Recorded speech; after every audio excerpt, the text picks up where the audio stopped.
Hi, everybody. Thanks for watching this. I wanted to tell you this is a little time sensitive. Greetings, dear ones. I am Kryon of Magnetic Service.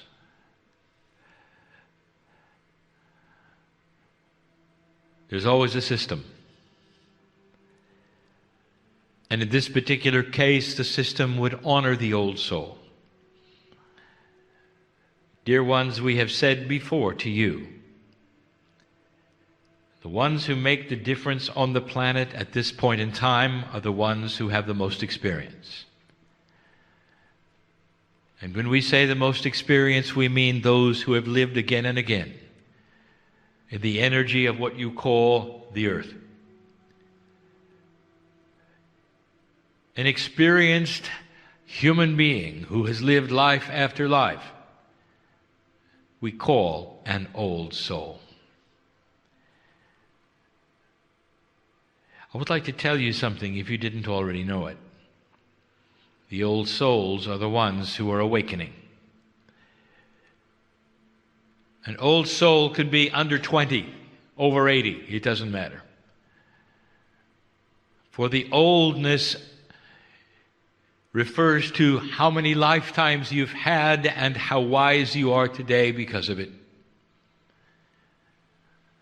And even now, there would be those who would ask, am I an old soul? I want to give you some parameters just to think about in these last moments of this meeting. But before I do that, I again want to tell you something. I see the sweetness, the beauty, the purpose of your being here. I come from the other side of the veil where there is no time. The perception there is different from here. In that place, if you want to call it a place, there is acknowledgement of all that you are. We see the frustrations of the single life you live, and at the same time, the beauty of the lives you've lived before. We've seen what you've been through, and what you believe you are here for. We see it all at once. And still you wonder, am I an old soul? And it's amazing for us as you sit here listening. Amazing that you would ask the question at all.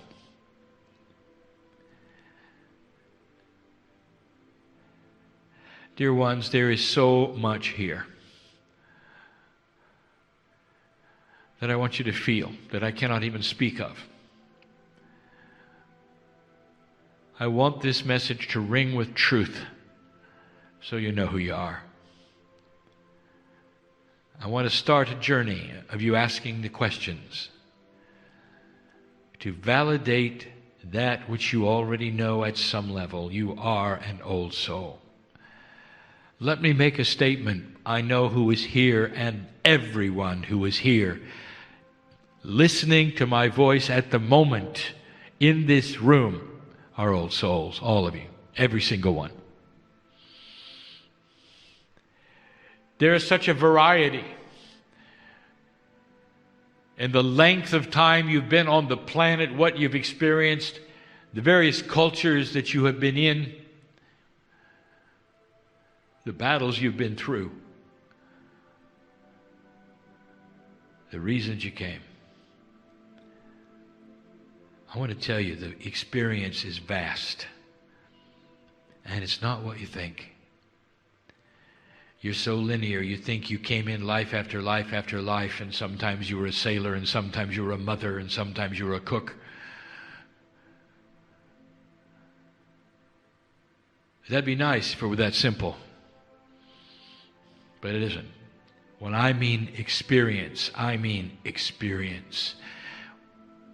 What do you call a soul who comes in for 3 months and leaves? by agreement with their parents, so that a lesson would be learned or delivered, or an opportunity would be given for the parent to become spiritual through their sorrow. What about that? That is a lifetime that is profound and only 3 months long. Old soul, did you know that you would have done something like that? So basic, so profound,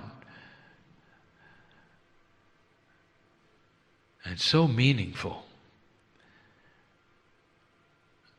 Perhaps a mother has awakened spiritually and asked the profound questions of her life because of what you did, what you agreed to do.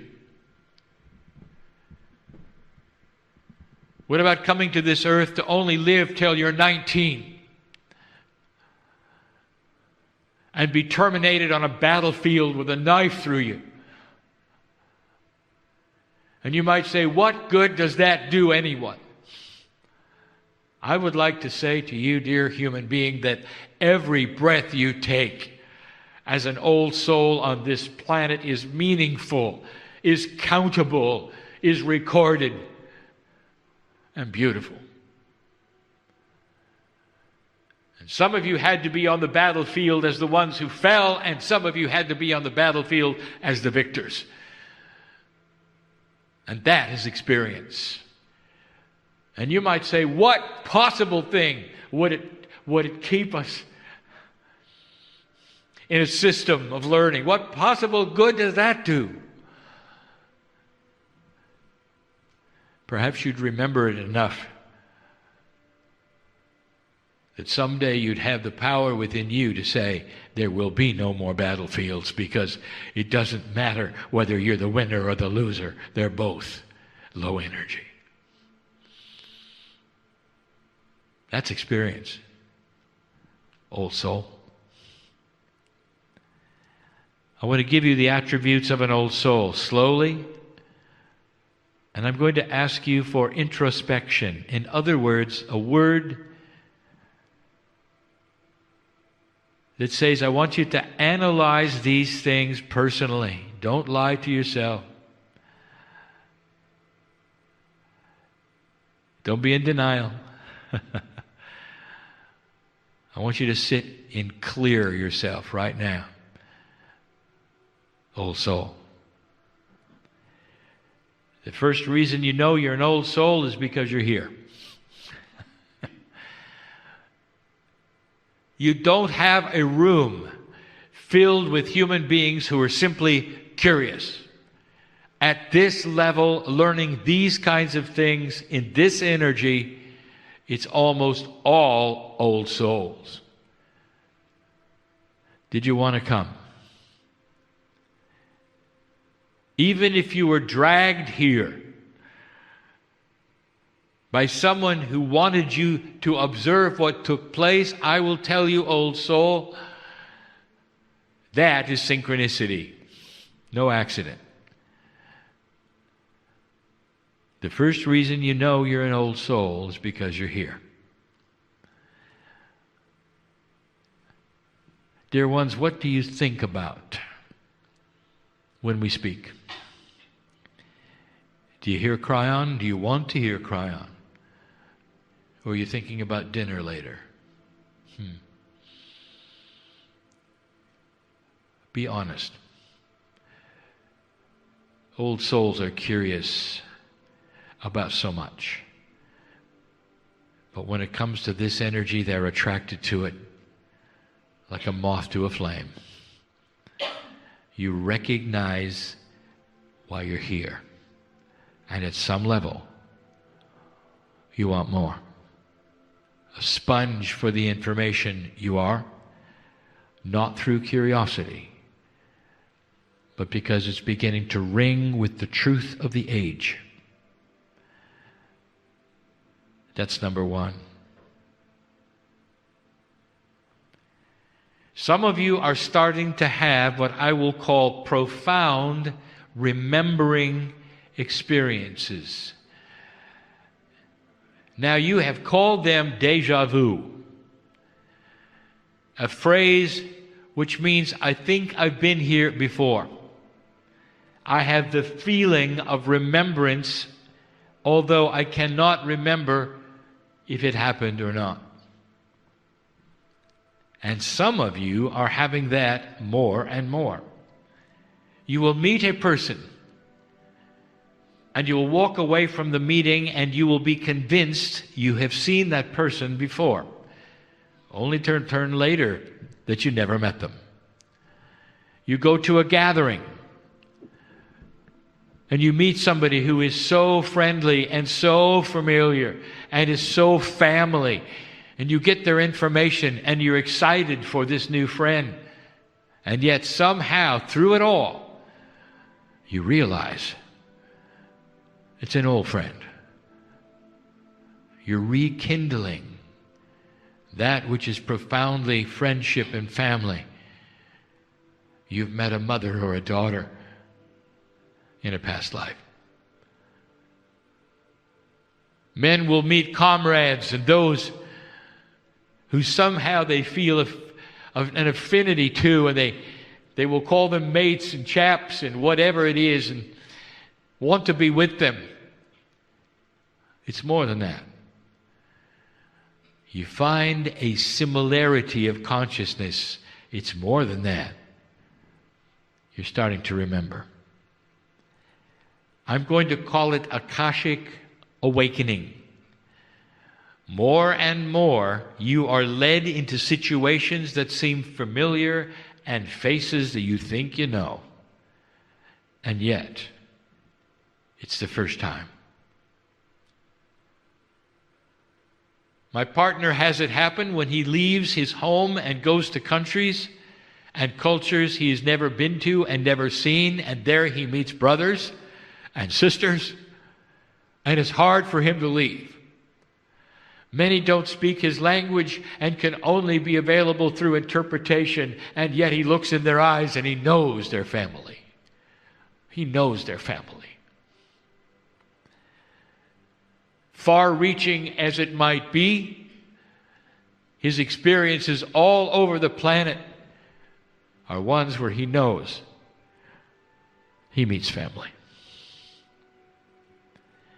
This is a symbol, a sign of being an old soul. And some of you are having it happen over and over.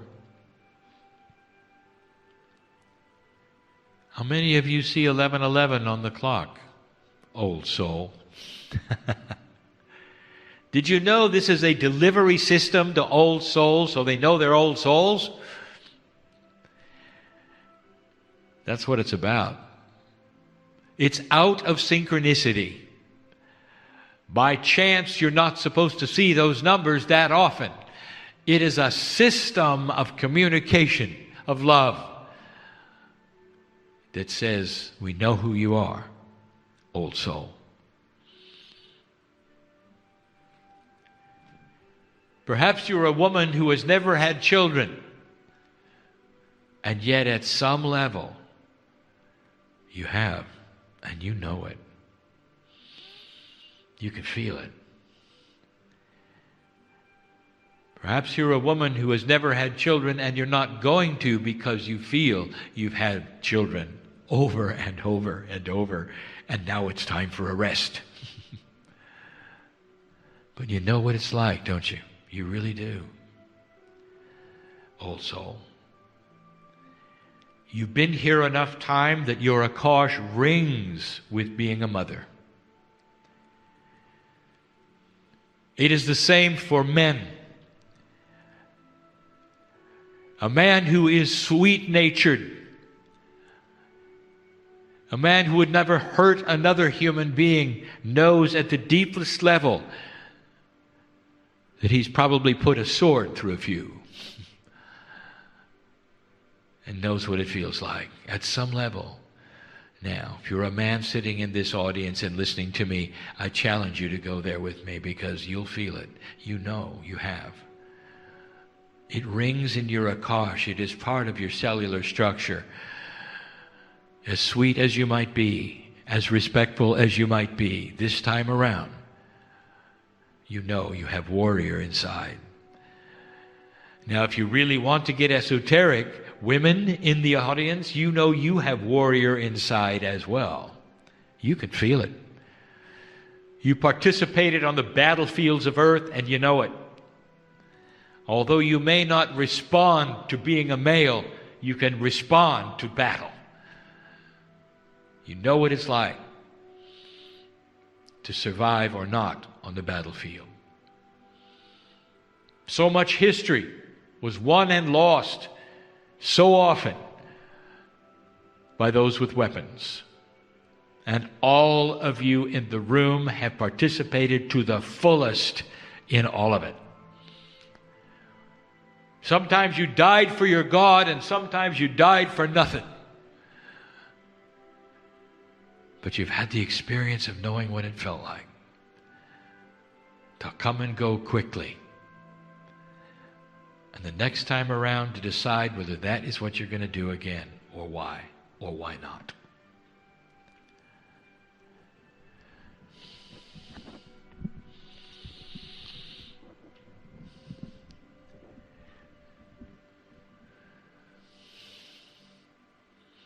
There are so many signs. Perhaps you're not aware of them. And some that hide. Here's one I want you to examine in your mind as you sit there. Are you naive or wise? Now, I recognize that a naive person will never think they're a naive person. I'm talking about wisdom beyond your years. Do you have wisdom beyond your years? And the answer in every case is yes, and you know it. As you sit there, in all honesty, with your body, with your brain, you know it. You have wisdom beyond your years. There are some young people here who feel it profoundly. Wisdom beyond your years. How is that possible? How do you describe what that feels like? Dear ones, I have just given you one of the keys to knowing you're an old soul. And you never talk about it with anybody. How can you say such a thing to anyone without them believing that your ego is in charge when you say, I am wiser than anyone around me? But perhaps you are. And you have that in common with a group. And you come together with them and you realize it. And you found family. Your wisdom comes through experience. You paid for it. Dear ones. That's how you know you're an old soul. Now the next one is difficult, and we have spoken of it before. But there is one thing that being an old soul creates in your personality, and you'll know you have it. I know who's here. For eons you have pushed against an old energy and you haven't done well. The old energy was always in charge. And you either had to hide from it or battle it. It never really got any better. Lifetime after lifetime you spent in this condition, always being beat back, until now. Now you awaken in an area of the galaxy at a time on this planet that the ancients have spoke of that is profound with change. The energy is on your side, and that is what we have talked about. However, what do you carry, old soul? Into this energy, what do you carry? You carry a lack of self-worth. Complete lack of self-worth. I'm not going to ask you to raise your hand. I want you to soul search right now. You know I'm right. You may be assertive on the outside. You may be strong to others, but when you're alone, you wonder who you are. You wonder if you're going to make it. You wonder if you're right.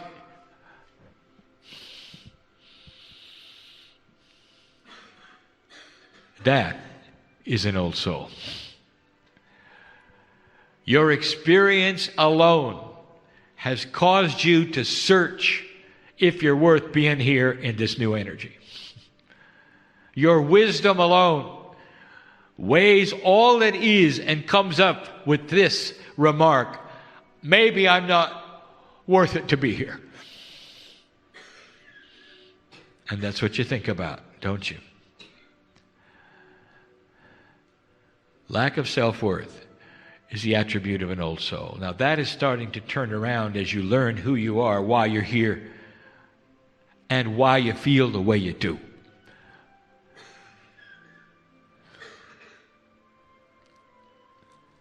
There's nothing better than discovering truth, for it solves the past.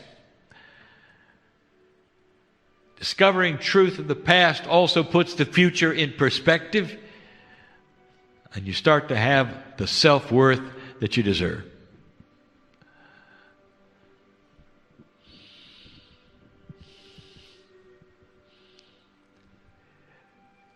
Here's number 6.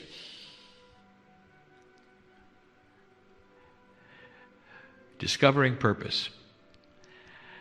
The old soul has so much past performance. There is so much history that you've been part of that you arrive on a planet with new energy and you look around and you say, what is my purpose of being here? And you may have others tell you what it is. You may go to meetings where you are pretty sure you know what it is, but deep down, you have no idea. What is my purpose?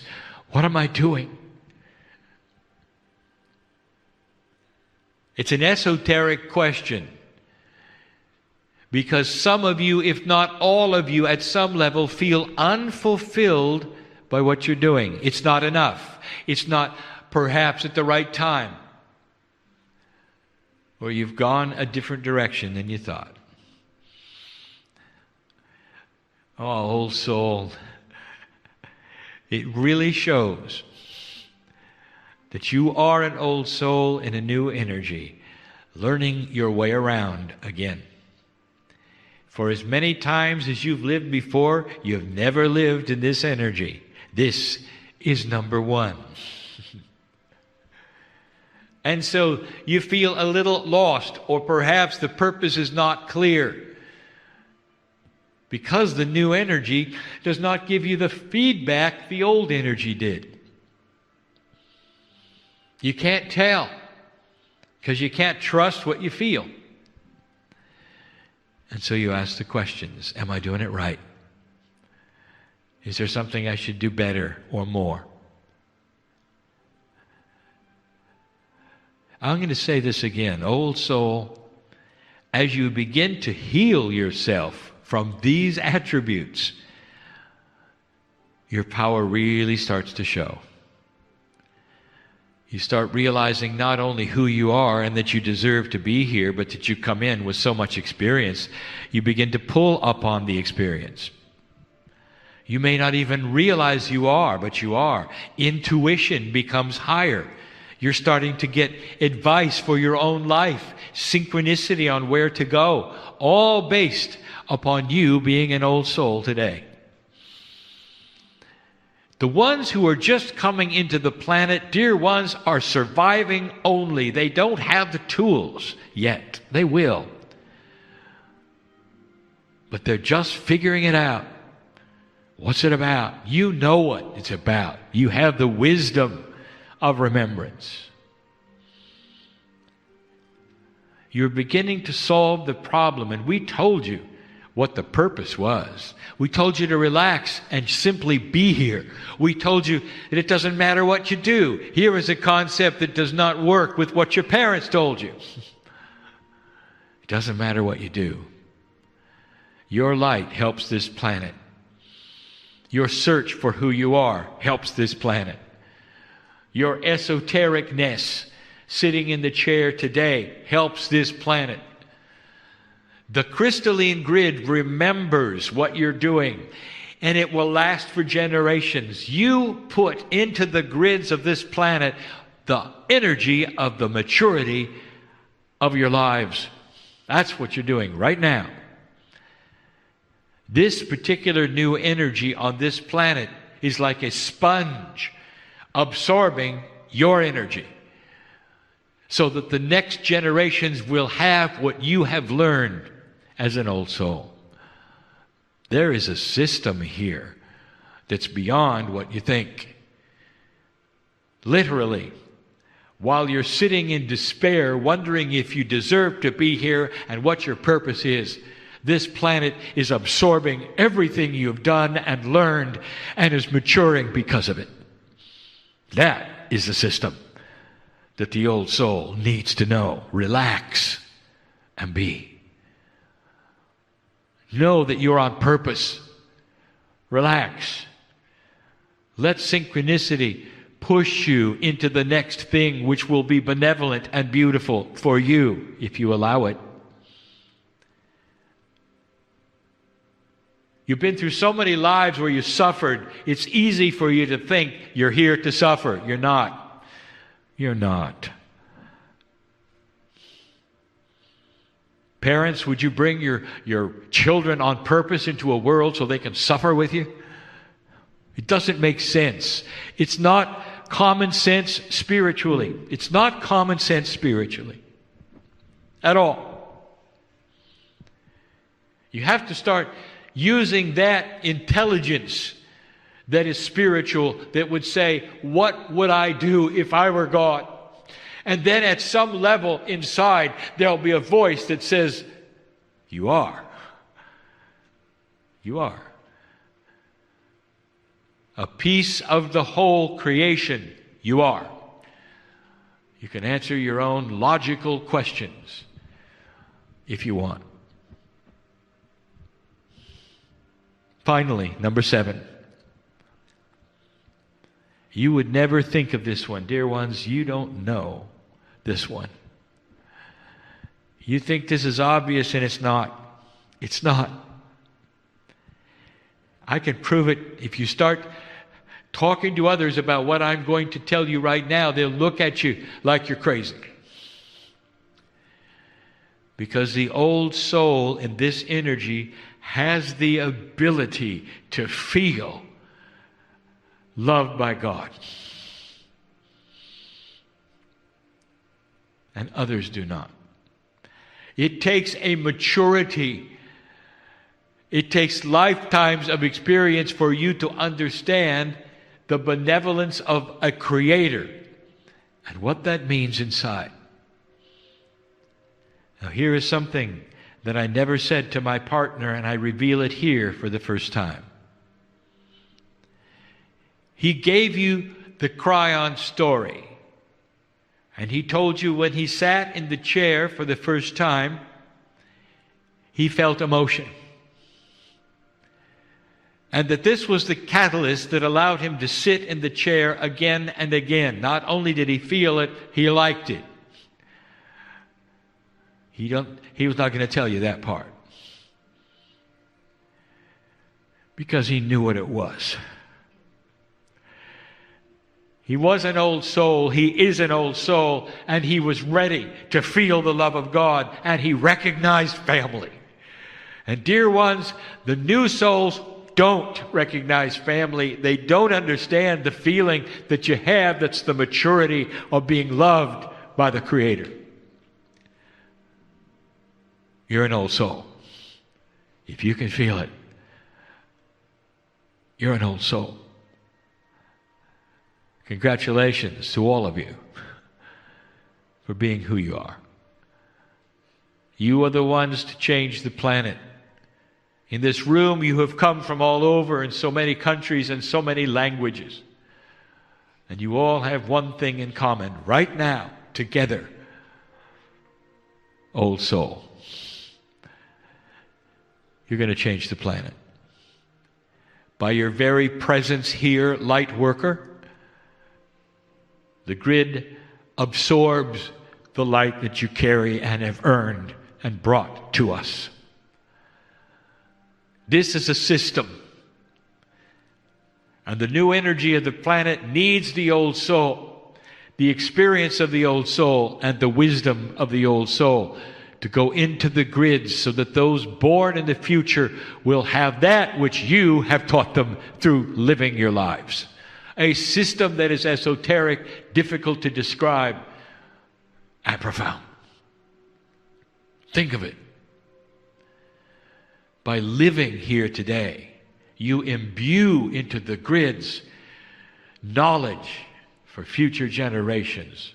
How do you think that humanity is ever going to mature and evolve spiritually without this knowledge? And the answer is it can't, and you are the ones who are putting it right into the grids of the planet. This, along with the time capsules from the Pleiadians, as they give this information to you, is going to create an ascended planet eventually. Far from now, but all important. You are planting seeds of the future just by being in the room and letting us speak to you. I close. What are you going to do with this? I want you to think on these things, if you can, if you will. I want you to think on all of them and ask the questions. Is it possible that I'm more than I think? Is it possible that God knows me as I just sit here with all my problems and my frustrations and all of the errands I have to run and the children I have to raise and the relatives that I have to please, and the bosses, on and on and on. Is it possible that God loves me through all this? And the answer is yes. Yes, yes, and yes. So important, old soul, are you? Congratulations. That's your purpose. To be. And so it is.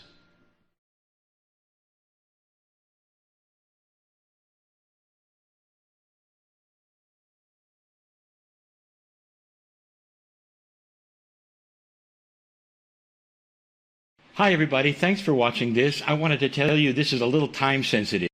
Hi everybody, thanks for watching this. I wanted to tell you this is a little time sensitive. Greetings, dear ones. I'm Kryon of Magnetic Service. Once again, my partner steps away. And the pure energy is here. And it's the energy from the other side of the veil.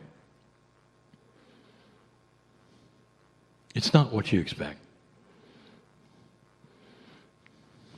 You expect messages given in your language. And as they're given, you understand them or not. You analyze them later, you write them down. But what is let in is phenomenal. Your allowance of this process being real to you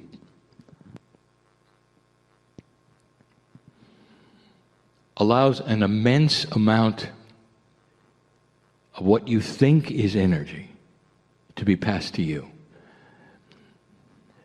Energy is such a catch-all word. It can mean so many things to so many people. It isn't really energy at all. It's truth. It's love. It's compassion. It's thank you. It's so many things. It's the family with a reunion that is precious. Imagine. Coming through the veil is all of that right now.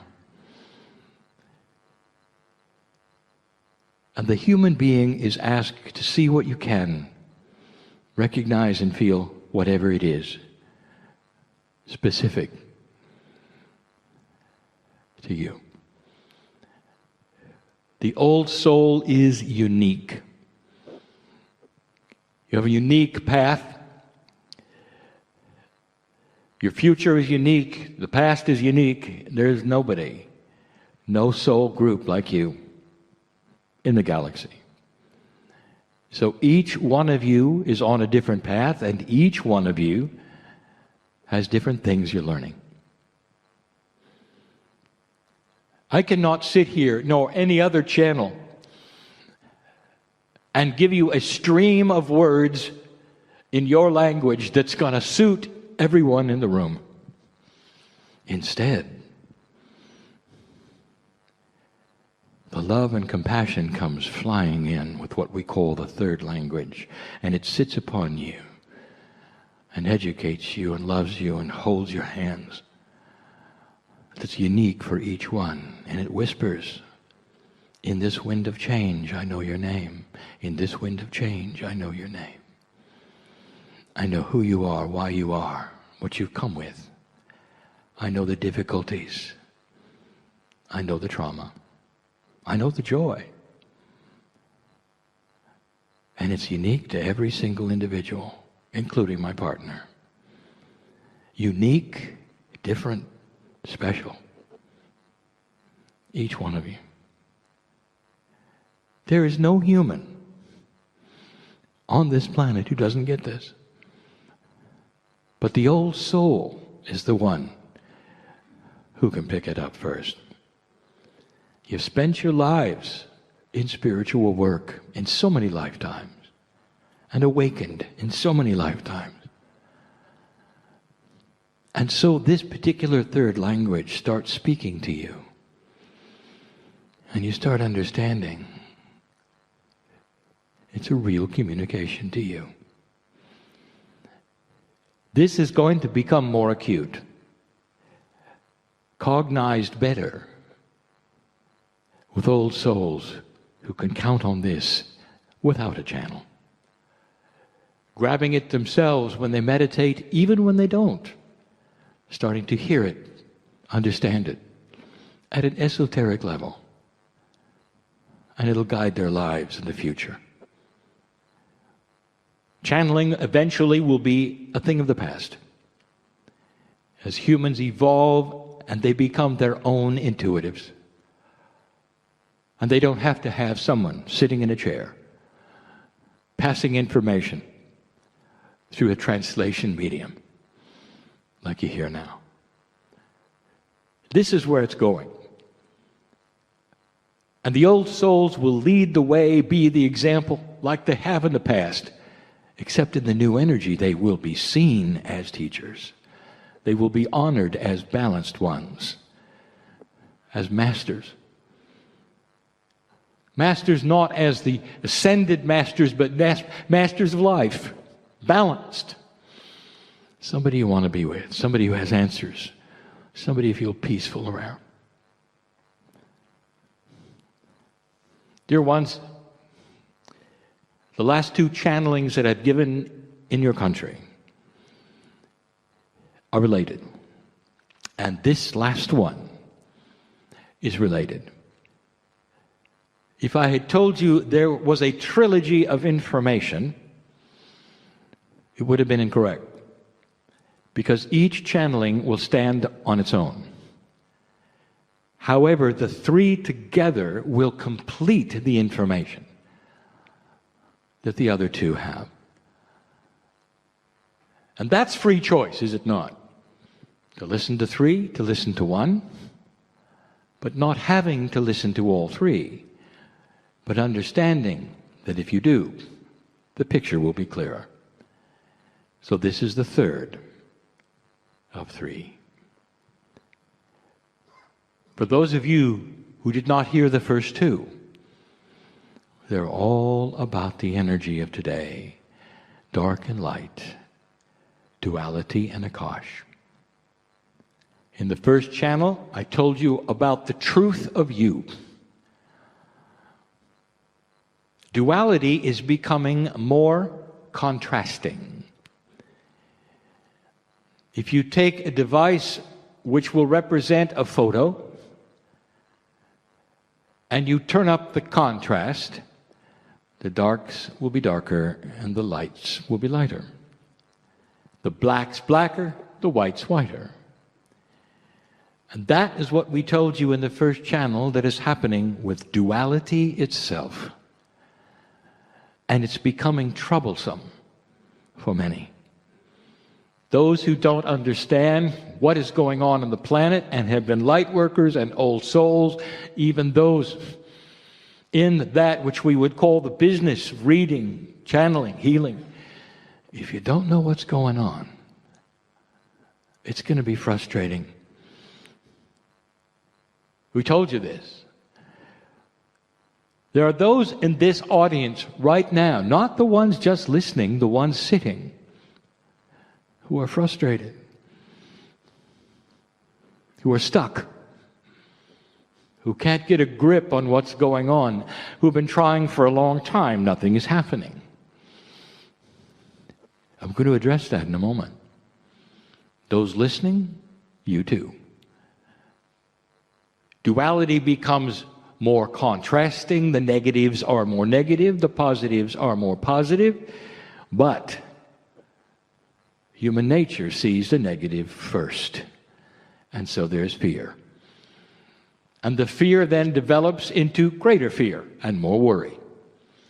It's a cauldron that sits on itself and develops more of itself. That's the way it works. So it doesn't get any better. Even though the light is lighter, you don't go there. You don't see it. It's not obvious. And so you're frustrated. I'm going to tell you why in just a moment. And so the first channel was about this, asking you, where is your truth of you? We said, when you're not in meditation, who are you? Do you leave here and become someone else? Is your spirituality something you report to and dress for? Is it in a box? Or is it every waking moment of your life? The duality is becoming stronger. You might say it's a battle. It's a battle for dark or light in your very soul. Vibration, which one will you be? Will you be balanced or not? Or will you worry and fear for the rest of your life? The next channel, we started to identify why it is happening. The shift is upon you, and the next channel started to say to you, you're an old soul, and old souls have gone through so much where they've had to fight the negative, where every time they showed their light, they were snuffed out, or put in the corner, or ostracized. And lifetime after lifetime, you would awaken saying, well, here I am again. Maybe I won't shine my light, but you couldn't help it. Truth is that way. Awareness is that way. When everyone's in the dark and you've got an answer, you want to tell them. And then you tell them and they look at you and they say, who are you? Carrier of magic. And they create their own darkness out of your light through their own misunderstanding and their own fear. So it doesn't matter how spiritual you were still ostracized. Sometimes you were terminated because of the magic you had. And the second channeling described then you coming into this life with 1,000 past lives fighting an energy that you never got ahead with. And suddenly there's a shift and a change. The burdens are starting to be lifted where we said your Akash still carries the ancient fear. And that translates into lack of self-worth. We told you that. And that's why light workers and old souls sit in front of me listening and sitting, almost all who question their worth. We started telling you that the planet itself is geared at this time to help you with this because the shift was known to be happening. The ancients predicted it. Here it is. We told you the Pleiadians knew that when this precession was finished, the nodes and the nulls would open and the time capsules would start doing their best to push and pull that energy around of your Akash. We told you that the planet itself and the crystalline grid would start vacuuming it up. It's a good metaphor. Vacuuming it up to help you to get out of the fear, to get out of the condition of a duality that was shifting with an Akash which was pressing on you. And here you are in the middle of the shift as an old soul. And some of you are still afraid. You don't know. You can't trust the light, perhaps, or you're uncertain of what to do next, or you can sit in this channeling and read a book and it doesn't help at all. You're still stuck. And the things that you want to change, your joy factor, for instance. Would it be nice to wake up in the morning and be cheerful? No matter what. No matter what. Knowing that the balance that is your truth of the duality is in the positive side. Sure, you'll have bad days, but the balance that you have will always come up to being the balanced, compassionate one who will laugh a lot and smile and see God in everyone. Where is that with you? And there are those who would say, it's nowhere with me. That's not me yet. So I present you number 3. 20 years. And we've been talking about something called pure intent. One of the strongest things that a human has. Esoteric, yes. Physical, yes. And we defined it so many ways. Pure intent, different than just intent. It's the kind of intent where you say, I intend to get wet into this lake. I'll think about it. I'll intend and intend. But pure intent has you jumping in the lake. Knowing that gravity will take over and put you right where you intend to be. That's pure intent. The other word is cognizing. Believing it so strongly it becomes you. It becomes your way of life. Intent is so powerful that it is the one that is number 3 of the 2 we have given you before. And combined with the information we've given you in the last 2 channels, the trilogy is this. It is the catalyst for everything you've asked for. Now, let me tell you, it has another name. Release. I'm going to paint a picture for you of a train. So easy to imagine this train chugging along on the tracks. The train is your soul or your soul group through the ages. The train always moves forward in time. It has the same engine, and that engine is that which you call the higher self, or what we would call the higher self group. It's always the same higher self. The primary is the same. Your best friend is your higher self. Well, the higher self has been with you every single incarnation. And it pulls the train through the ages. The train doesn't stop. Even when you die, time continues. And when you return, you have more experiences. The last life you lived is added to the train. Think of it as a new car. And every car carries a load. Now for eons, that load has had an energy. It's a dark load. Because you've had a battle that you fought over and over and over. Cars are added every single time you arrive. The engine, which is the higher self, it does a good job. It pulls them all, no matter how many you have. But the vibration of the train is tainted by the vibration of what's in the cars. Lifetime after lifetime after lifetime. You fill the cars with dark coal, for instance, and the train gets longer and bigger. You come into that which is this life, and the train is the same. Only the train starts to have other things take place with it. The channel that we gave you, the first one, the train starts to change in its awareness of black and white. Light and dark, high and low vibration. The train itself gets to be confused because it has never seen this before. The train doesn't even know what balance is.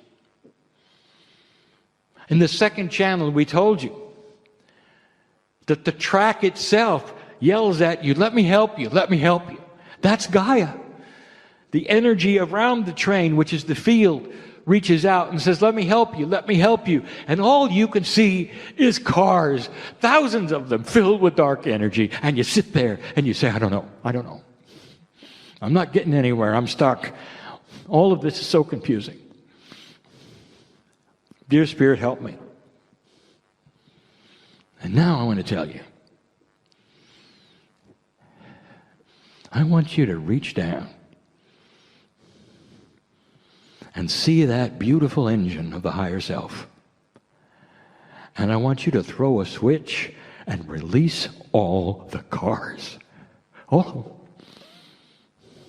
And I want that to be a fresh and new beginning that you are doing yourself by releasing with pure intent and understanding all of the help that you wanted will now flood in. But until you release with that intent, it's still going to be difficult. You're stuck because there's too many cars. The things that aren't moving in your life is because there's too many cars. And they're loaded with your Akash, which has been over and over so dark and so tough. And now it isn't. The wind is at your back. There is light coming.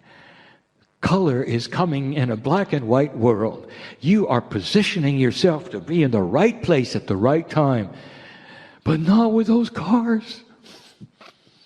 And when you release them with pure intent, you might ask in a linear way, well, where do they go? They go away. You're not going to run into them again. This is not a temporary fix. It's not a Band-Aid. This is you releasing all of the eons of stuff that you don't need. That's the catalyst. That's number 3.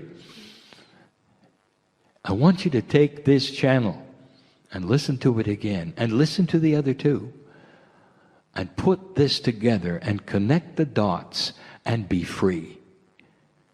Be free of this past Akash. Be free of that which was a darker world. Old soul, you have graduated. There's no reason to pull around the books you learned from. Cast them away. The sun is coming out, and the engine is fresh, with no cars at all. And the ones you create now won't be dark, because it's different. It couldn't be clearer. It's another metaphor. I'm Kryon, in love with humanity. Every single one. Because I'm connected to the central source, which is in love with every single one. It doesn't matter who you are, what you've done, or your attitude or your belief. It's absolutely guaranteed. Pure. 100%. No matter who you are. The veil covers so much to you. If you only knew what's out there. The hand is very big. It wants to take you into a grand place and cancel the fear so that when you get up in the morning, you'll smile and say, thank you, God, for another beautiful day.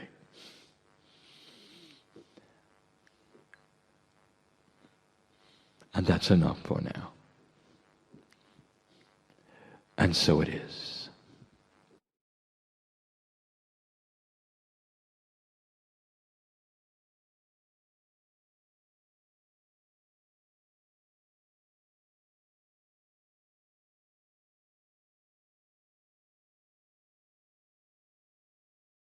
Hi everybody, thanks for watching this. I wanted to tell you this is a little time sensitive. Hi everybody, thanks for watching this. I wanted to tell you this is a little time sensitive. Greetings, dear ones. I'm Kryon of Magnetic Service.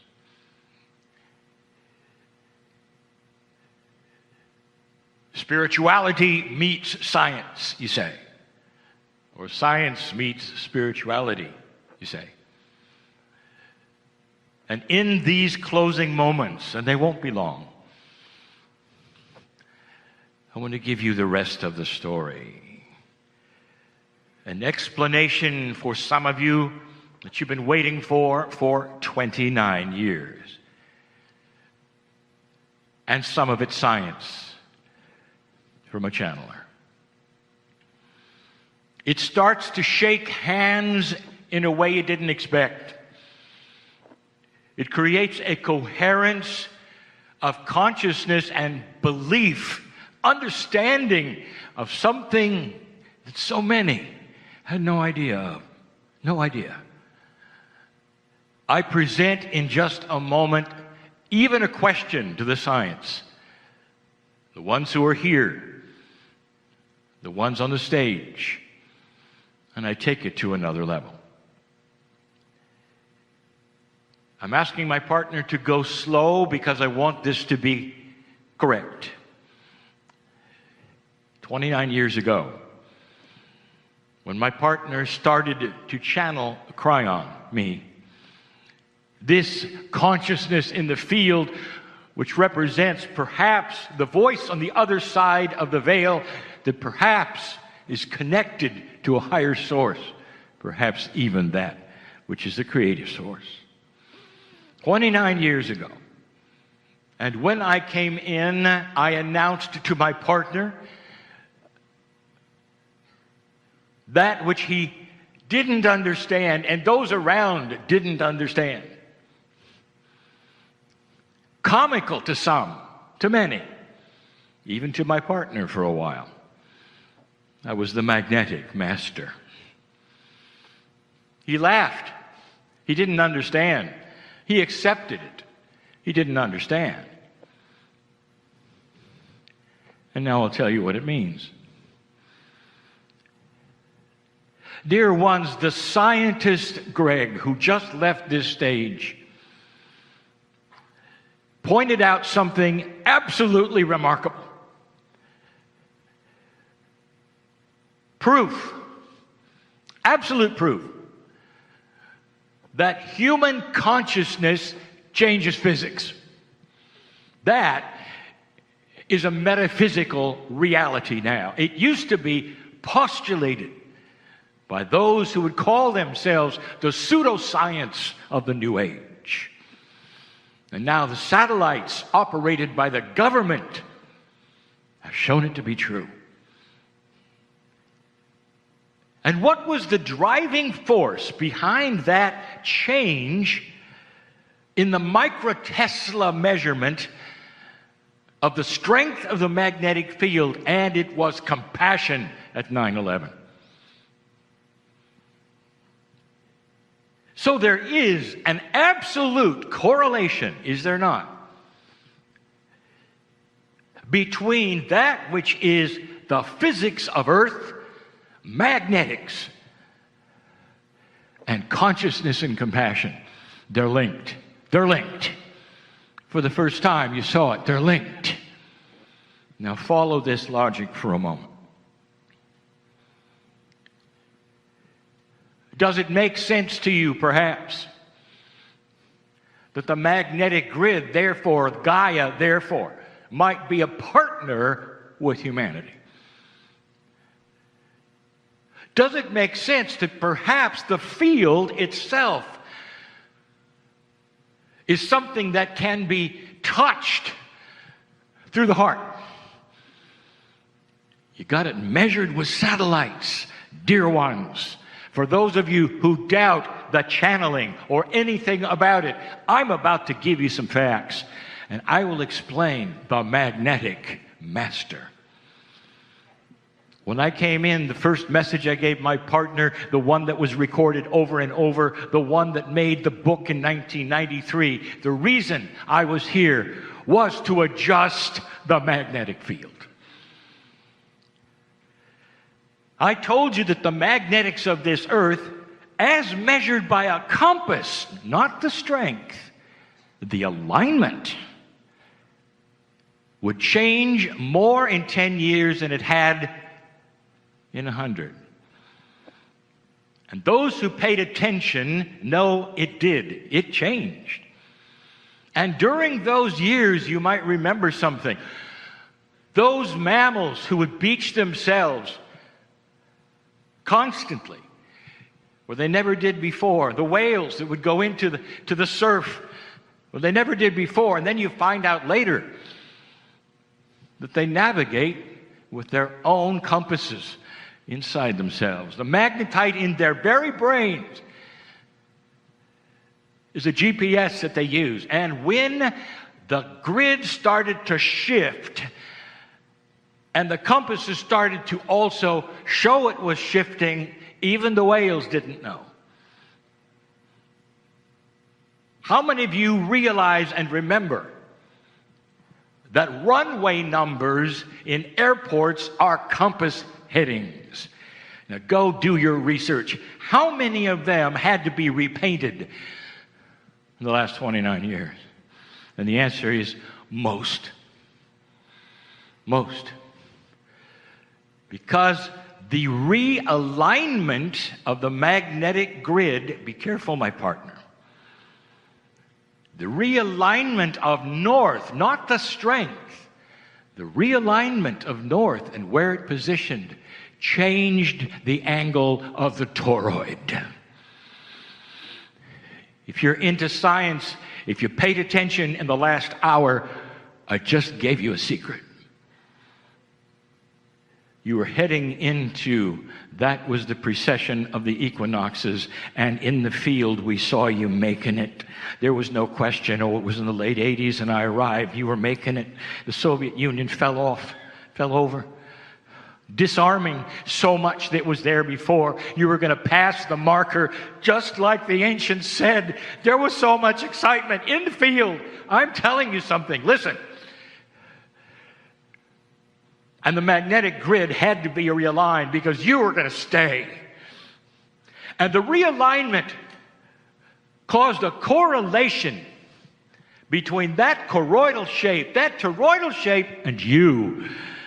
And the field started to be a lot more commensurate with what you were going to do with compassion.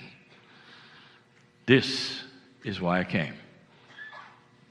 There will be some who understand what I'm saying and some who don't. I don't know whether those who measure things, like the scientist Greg said, ever thought about the alignment of the toroid and where it was in '89 and where it was in the year 2001. And whether that toroidal alignment would make any difference at all in that which is the marriage in the field between consciousness and physics. It goes both ways, you know. The alignment of the field allows for greater compassion. Now you know why I'm the magnetic master. What does that tell you about what possibility it is that I exist as I exist, or that my message is my message, and what is it if it is true, and if all of this channeling business is real. What does it tell you the message is? And that's the second and last part of this message. It tells you that whatever you want to say about spirit or God or source, whatever you want to say about it, it is paying attention, because it is inside every single human being, and it wants to coordinate everything on this planet so that you'll find it and know it's there. So you'll find it and know it's there. That realignment is so you can see it and work it and get to this place in the hero's journey called peace on earth quicker than you could before, ever before. This alignment is new. No other civilization had this alignment. Now you know who I am. I continue the rest of the story. The scientists can only bring you to a certain place. The best of the best. Smart as they are, they can only bring you to a certain place. It can explain. The charts and the graphs can show the field is real. It exists. It may even be stronger today than ever before. Now that's supposition, but I will tell you it is, because of the realignment of the toroid. But they can only bring you to one place, and they can tell you about it. They'll talk to you about the coherence. They'll talk about the strength of the coherence. They'll talk about what the field might be, the timelessness of it. How can you have something all around you that is timeless when you are in a linear time frame? How is that possible? And I'll ask you this: do you believe that God is all around you? Do you believe that there is a multidimensional force, if you want to call it that lives with you, inside you, that you call God or Spirit and knows your name? And the answer is yes. You do. You wouldn't be in the audience otherwise.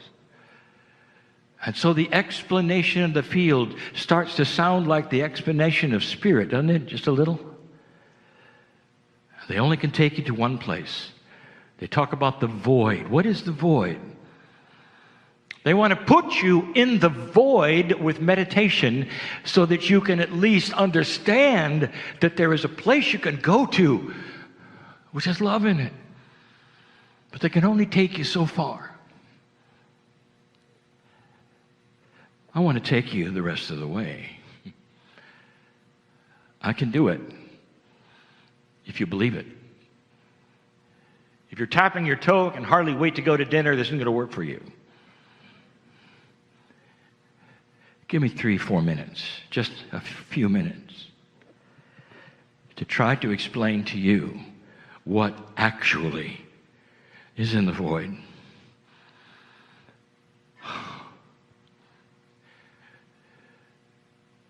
There are many in here who believe in that which you would call a reincarnated experience. Dear ones, you never die. Your soul is eternal, and it comes because the body wears out. Simple. Simple. And so that which is you, your name goes here, occupies many bodies over centuries of time. This is not a New Age belief. If you take a look at the most intuitive belief systems that originated on this planet, go back as far as you can and find the texts of the belief of those Hindus and those Buddhists thousands of years before your prophets. What was the staple of their belief? And the answer is the soul returns. Intuitive, common sense, spiritually made sense. Until it got changed, watered down, until you threw Gaia away and you have what you have today. Dear ones, there's a reawakening of this potential. And those who sit and listen right now, most of you understand. You've been here before. Turn the page. Were you always one gender? And the answer is no. There is a system of gender shift. It makes sense so that all of you will participate with your Akash in the compassion of the other. So that in this lifetime or others, when you meet and fall in love, you will be able then, at some level, to relate to the other. And you do. Studies about the masculinity in women or the femininity in men. Fascinating. But that's not where I'm going. What it means is that every single human in this room and listening to this, every one of you has given birth. Every one. And now I want to talk to you about that moment. That moment. A moment that surpasses any moment that a human being can ever have with love and compassion. When the mother first looks at the infant that has just emerged from her, the soul which awakens and takes those breaths, and looks into the eye of the infant, if you could measure it, everything lights up. If you could measure it, the field can be felt by those in the room. They'll never get used to it. Ask those who deliver children. They never get used to it because that is so infectious. Love and compassion of that size. You look into the eyes of the infant for the first time. What do you say? Mom, what could you say? What could you say? Welcome to earth. I'm going to be with you all your life. You're going to say that. It says, I'm going to protect you. I'm going to love you. I'm going to do everything I can to keep you here. There is no measure to this. If you had a love meter, it'd be broken. There's no measure. Now, if you can participate in this just for a moment and go there just for a moment, whether you're male or female, you'll all experience this. Emerging from you, life, put on your chest, open its eyes, and there he or she is. Oh. Now, I want you to double that feeling. I want you to triple that. I want you to square it. I want you to put it on the Richter scale. I want you to logarithmic it. And then you'll know a piece of the love that is in that void. Coming from that which some don't even believe exists, and that is a central creative force that has put you here, not by accident, who knows your name, loves you unconditionally, and knows of your magnificence, and looks into your eyes, waiting for you to open them. Waiting to say, I know you, I'm going to take care of you. I don't want you to be sick. Until your last breath, I'll hold your hand and love you so much that you'll be safe for life. The scientists can't go there. They just aren't allowed to. They're not allowed to go there with the charts and the graphs and all that they have, but I can, you see. I'm a channeler. Lee is a channeler. I'm Kryon. And here's what I want to tell you.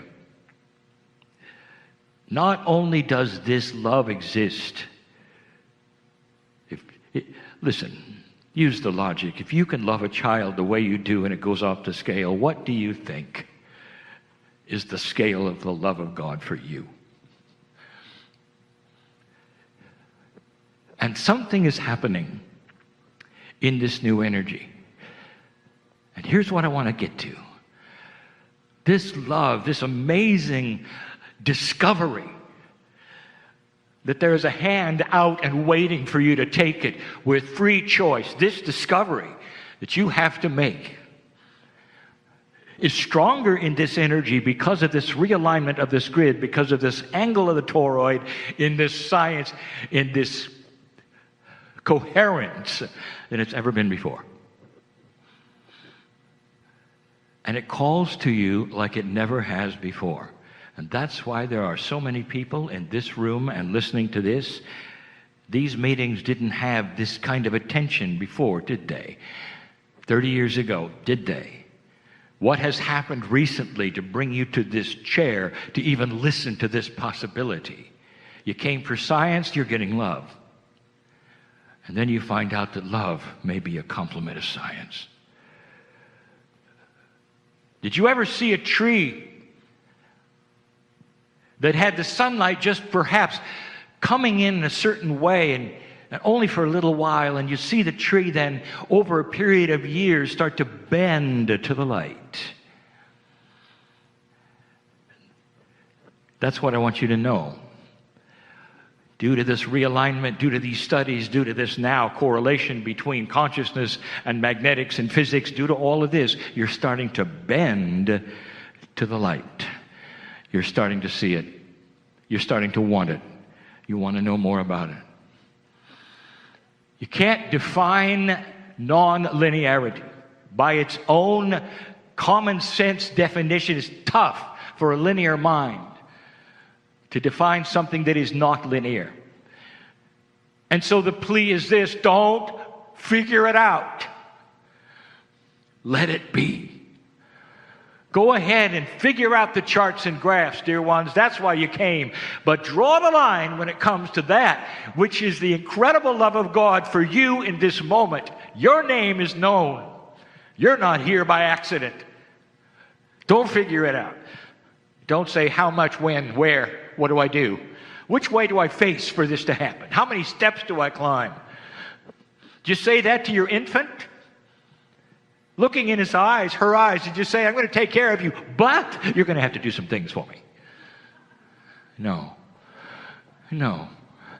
And neither did God when you were born magnificent in this planet. Neither did Spirit, neither did this central creative source ever look at you and said, I would love to love you completely, but you got to go over here, you got to know this person, you got to do this, you got to join this. That's not the way it works. I want every one of you, as I close right now, to understand the reality of this message. You have seen the tip of the iceberg all these days with all of these charts, the graphs, the proof over and over that you can change you biologically, conscious, proof after proof after proof. And now, the rest of the iceberg, you've got help. Not just help. Does it make sense that if the peace of God in you is really the peace of God, if it's really there, it belongs in the field communicating with a parent who has opened its eyes and looked at you and says, I'm going to take care of you as long as you live. Now, in the next life, take my hand. Come on, take my hand. Try it, see what it's like. But that's the free choice. To cognize what I'm saying or not. The same number of angels will walk out with a doubter as the one who is healed in the chair right now. I know who's here, and I know who's walking out different. And this completes the picture of this particular entire series of meetings. It completes it. It's a circle. All saying the same thing. The science and the spirituality, someday there'll be a word that encompasses both. Because the Creator made you and this planet just like you are, knows who you are. But the love and the compassion that is there when you bend toward it just a little bit, it's so infectious. It's like when you bend toward it, it lets you reach out and take your hand, and you'll never forget it. You'll never forget it. You'll never forget it. And you'll never be the same. That's why I came. Perhaps that's why you came too. And so it is.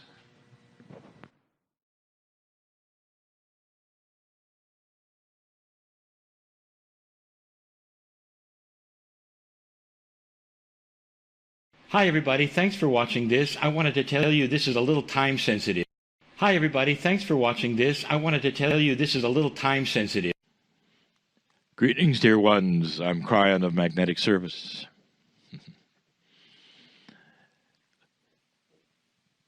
There are always layers of listenership, of awareness on all of these messages. And the first layer is those who sit in front of me. And quite often the messages are targeted to them. This is the third message in the series of what has been called the Monument Valley Tour of 2019.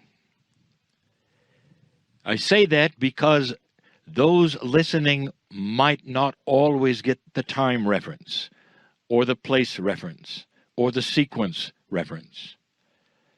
The last channel we gave was personal. And it was given mostly to honor the indigenous. And so as we sit here, even before we tell the listenership where we are, these are sacred lands. The ones who lived here had the ancestors who they draw upon for wisdom of life.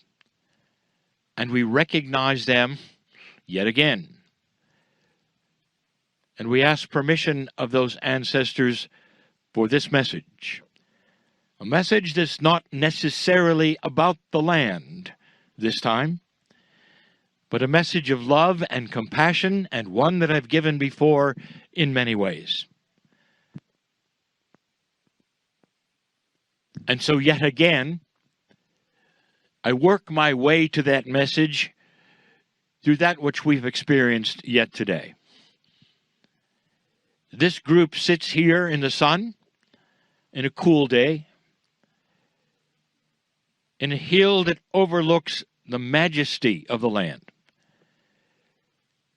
And in this, they have just come from that which is one of the most photographed wonders of the natural world, Antelope Valley. And now they overlook that which is Lake Powell.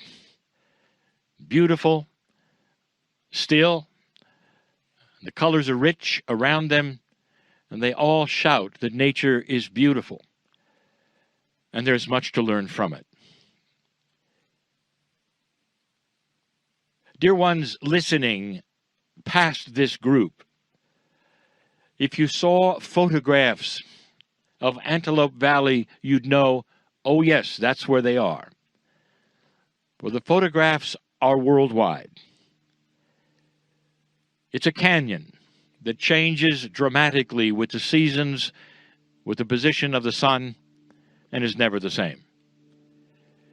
It is perhaps one of the most beautiful places to the eye that you can imagine.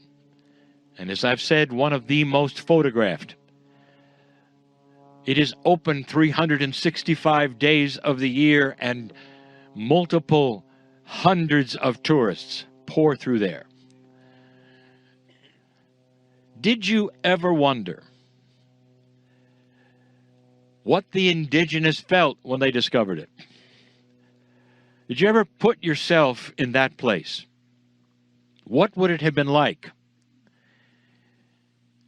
for those who were just discovering this land and the beauty of it and the particulars of it? And they discovered that. Would they be impressed? Well, you'd have to put yourself in their place, dear ones. Number one, did it help them hunt? No. Did it help them fish? No. Was it something that would help them with the resources of the land? No. And so it did not become a place that was energetic for them as much as the ley lines of survival, of the stars that would help them to know what was going to happen or what what season was coming, or what the insects would do, or where the animals would go. Indeed, they saw the beauty. But it was over time, dear ones, and different cultures that would discover it and say, this is beautiful. So the point is this, that culturally, depending upon who you are, the time frame, and what you're looking for, beauty is in the eye of the beholder. Today, you saw beauty. And that's going to lead me to the next thing. Outside of this place, I'm going to get esoteric.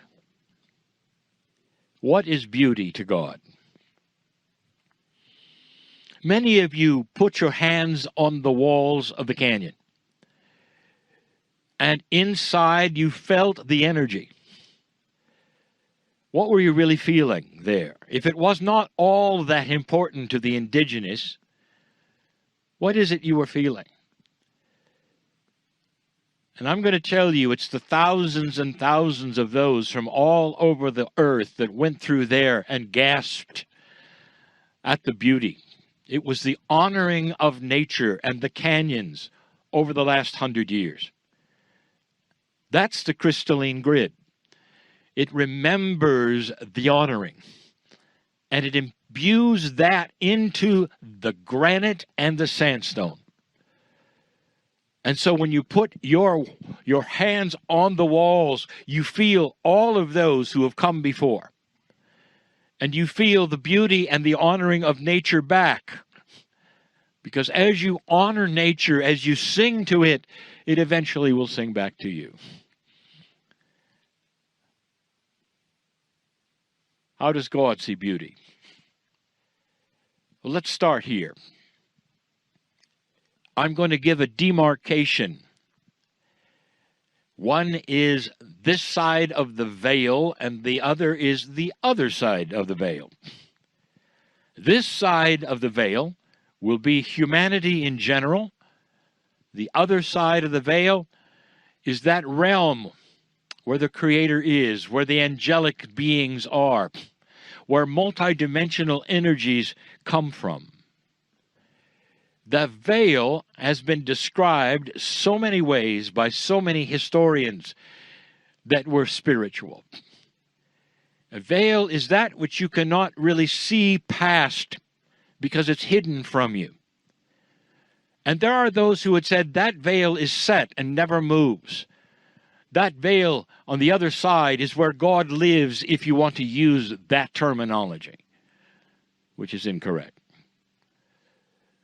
This side of the veil, the three-dimensional or four-dimensional side, is where you live, which is not correct either. But that is the model. The part that you don't understand is the veil is variable. And I'm going to tell you yet again, before I even continue the channel of beauty and love and compassion, that one of the things that I want humans to understand and know is that that veil, which so many have said is absolutely set, there's God and then there's you, and there's the veil between. What if I told you that the veil varies depending upon the consciousness and the awareness of humanity? The more consciousness develops into oneness and understanding, as war goes away from this planet, and it will, as more are tuned in to the oneness, no matter what their spiritual belief, it happens everywhere. There is a softening that goes on. Every single time a planet goes into what I will call an advanced graduation status, that is to say that a consciousness starts to raise and raise through generation and generation, the veil between you and that angelic realm starts to lift. And you see clearer through it because of the evolution. And dear ones, if you haven't noticed, this is not necessarily a group veil that I talk about. How about you?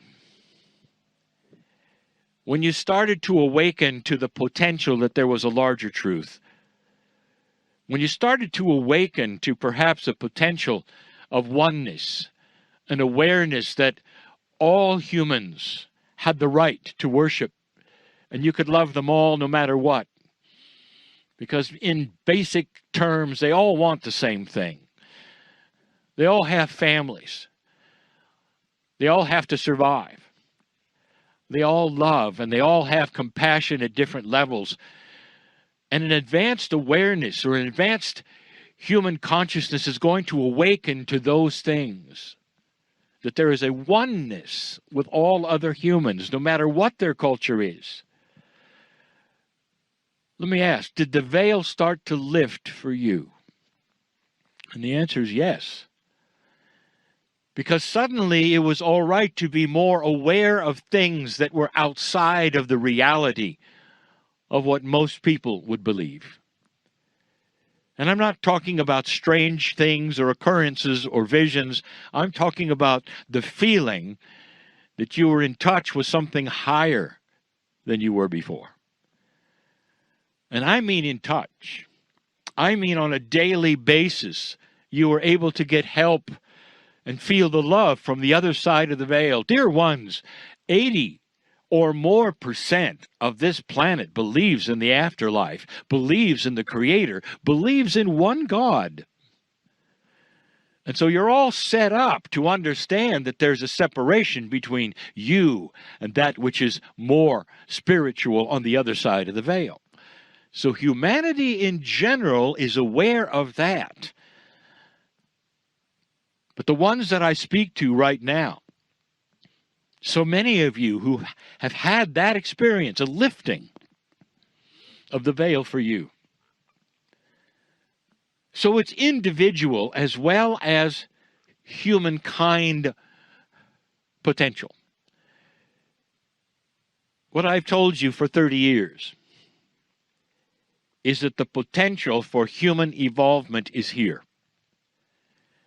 What I've told you for 30 years is that its relationship to the magnetic grid of the earth has been established with consciousness, and that is why the magnetics of the planet even moved in the 90s, to allow this higher consciousness with free will to show itself. All of these times I've told you the track is established with free will for humanity to start growing up, to leave the barbarians that you were behind, to have the absence of war eventually, and it's coming. And every time we say that, there are those naysayers who say it cannot happen because it never did. There are those who would say, well, it's a nice idea, Kryon, but of course it's ridiculous. Because if you look back on humanity, it never occurred. And that war is something we will always have. In fact, there are those who say you're overdue for the next one. And so that makes this message something that is controversial. But not near as controversial as what I'm about to tell you. What I have said for so many years now, for decades, that gets me in trouble with almost everyone. And I'll tell you. How does God see beauty? Do you believe in angels and esoteric spiritual guides? Flat out, that question to almost every human being, and they will say at some level, yes. Because almost every spiritual system on the planet features those attributes. Angels, guides, helpers. In almost every spiritual system, there'll be hierarchies of those very things. And they'll give them names, and there'll be helpers in certain areas for health and safety, for weather. It is common to then get help from the other side of the veil through these ideas. Are these ideas accurate? Yes. Yes, they are. Because God, whatever that term means to you, the creator of all things, that which is inside you, has an entourage. And if you've identified it as angelic, that's the human feeling. That's as good as you can get. But remember this. Human beings can only project what they know from themselves. So the consciousness of humans then often is placed upon that which you don't understand. So the angelic realm often becomes simply humans that are different. An angel, for instance, is a multi-dimensional, beautiful helper, if you want to say, that is part of the realm of God. Multi-dimensional, beautiful. And yet for you to understand it, you have to put skin and wings on it and give it a name. You have linearized something that is multidimensional so that you can conceive of it. So you can already see that there is an issue with how you see things. And there's no judgment. It is as best as you can do. This is changing. For suddenly humanity is discovering in its science what a multidimensional thing is, where physics doesn't work the same, where time is adjusted. And that's the science. So if you apply that to the spiritual realm beyond the veil, you can see perhaps you're missing a great deal. And you are. What is beauty to God? Well, you'd have to then transfer that to ask, what are the attributes of the angelic realm and all of the helpers? What do you expect from them? And I'll tell you, they see the beauty on the planet. And you might say, well, have they been to Antelope Valley? And the answer is, they've been everywhere. But that's not what they see as beautiful. Like the indigenous didn't really see the Antelope Valley as something spectacularly beautiful because it didn't apply to the things that they needed, their survival, and the things that they thought had energy that were important. The valley did not give them a different opinion of the cosmos or the four directions of the compass. It didn't fit into the ceremonies. It didn't change what they did. How does God see beauty? You might already know. Every single human being on the planet, unique, like no other animal, like no other nature, put here as God's creation, is the most beautiful thing to the other side of the veil. Did you know that? Angels, always seen as beautiful, helper, miracles, all of the guides, they guide you to the good places, not the bad places. That ought to tell you a lot about what might be there on the other side of the veil. Beauty to God is you. And that's not what necessarily is taught on this planet universally, but someday it will be. Someday, I tell you this, in many generations from now, that will be common sense. That you are a part of the creation of the Creator.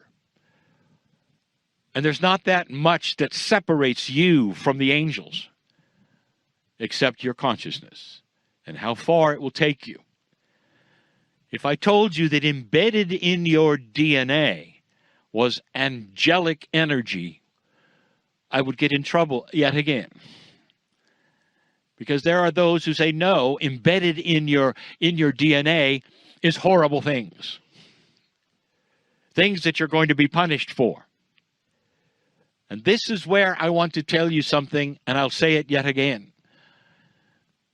In this odd separation between humanity and that which is angelic, this veil. Everything beyond that veil is precious and loving and loves you beyond measure. Compassion, benevolence, any word that you can even conjure up in any language that is good is there. And on this side of the veil is what you have created with free choice as humans. And it's not that. Free choice has created many layers of negative, dark things. And they all belong to human, not to God. And here's where the statement comes that I've heard for so many and for so long. Kryon, excuse me, are you saying that everything beyond the veil is good and everything here is not so good? That's a bit simplistic, don't you think? And here I will give the answer yet again. Listen to the answer. The answer is exactly. And when you get that, you'll be a better, more informed, more aware human being. Everything that is negative here, even the things you attribute to God, belongs to humans. All of it. God does not have the things that you've assigned to God. Judgment, punishment, horror, torture.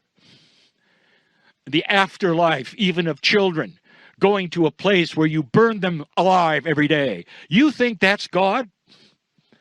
Millions do. Millions do. Not understanding that on the other side of the veil, that doesn't occur. And the consciousness is not there anymore, and I'll say it again, any more than that's the consciousness you would have for your children. You would not assign that to your children, would you? No matter what they've done. This free choice that you have really means free choice.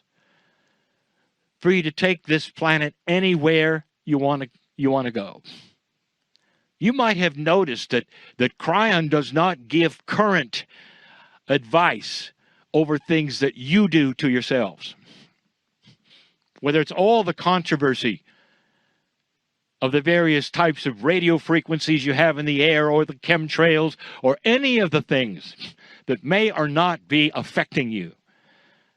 I don't talk about it. Because, dear ones, that's your karma. You do to yourselves what you do to yourselves. Part of the growth of consciousness is, will you clean up your act? Will you stop polluting to the degree will you kill yourselves? All of these things you are working with constantly. That is humans with humans. I am talking about the spiritual aspect of who you are. The things that are changing on the planet, the things that are starting to be revealed.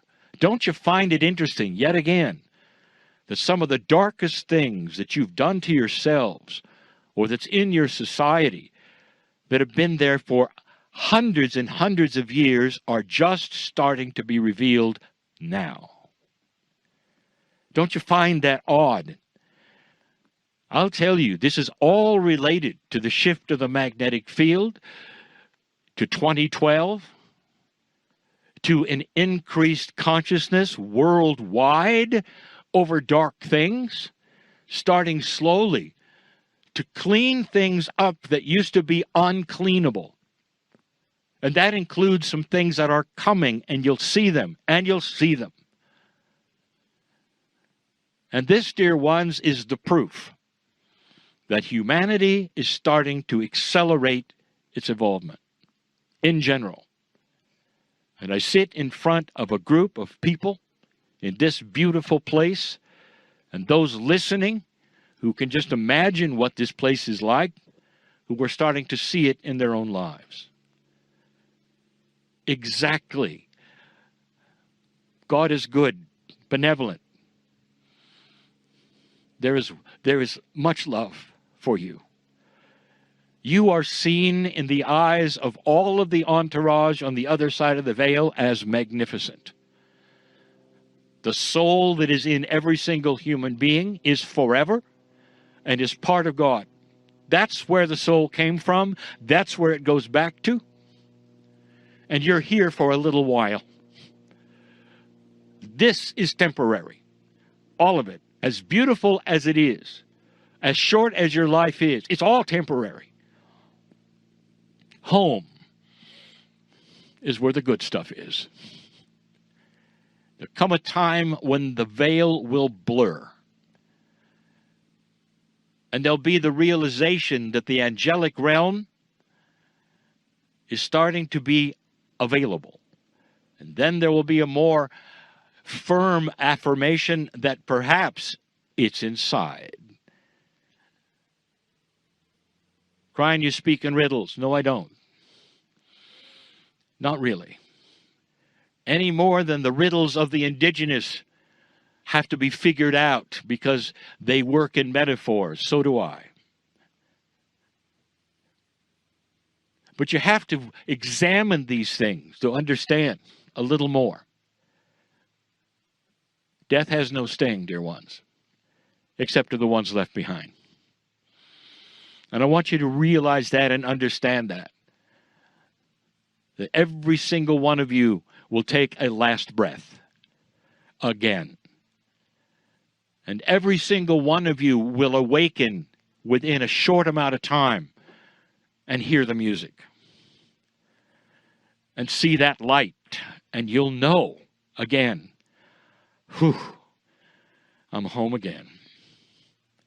That's a promise. And every single human being has had a near-death experience is changed for the rest of their life. Did you know that this magnetic grid that you have around the earth is part of your consciousness? Were you aware that you need the magnetic grid to live? I'll say it again. If you're going to go into space, scientist, you better take the grid with you.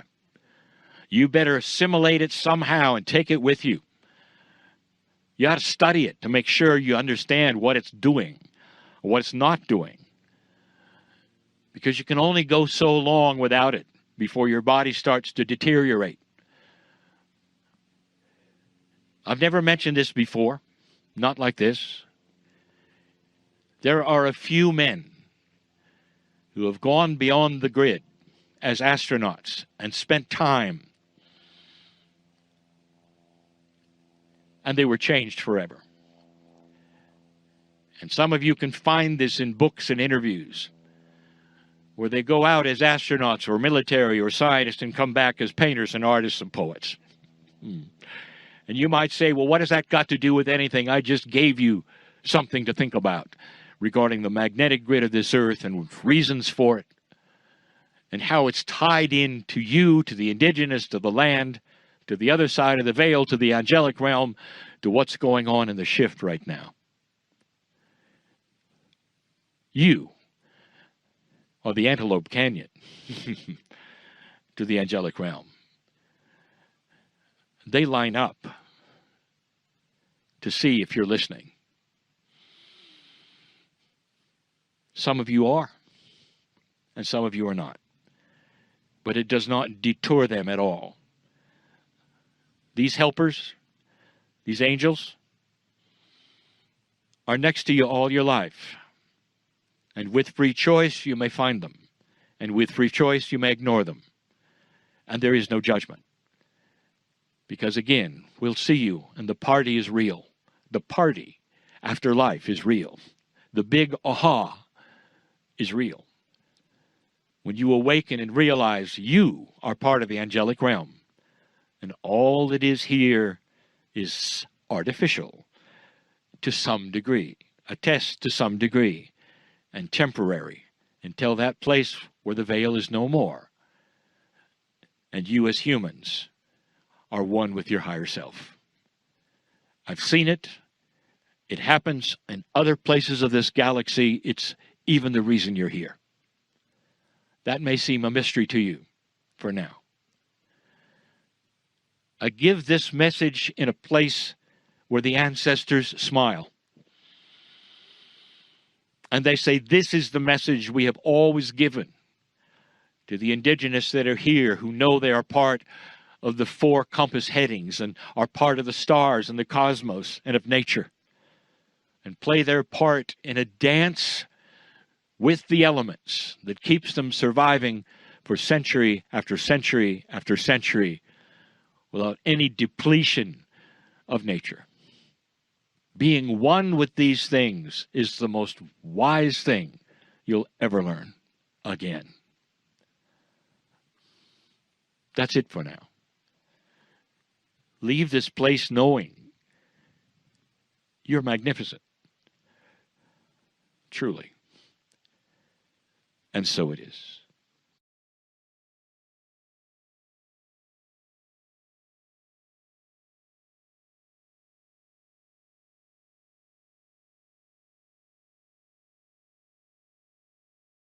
Hi, everybody. Thanks for watching this. I wanted to tell you this is a little time sensitive.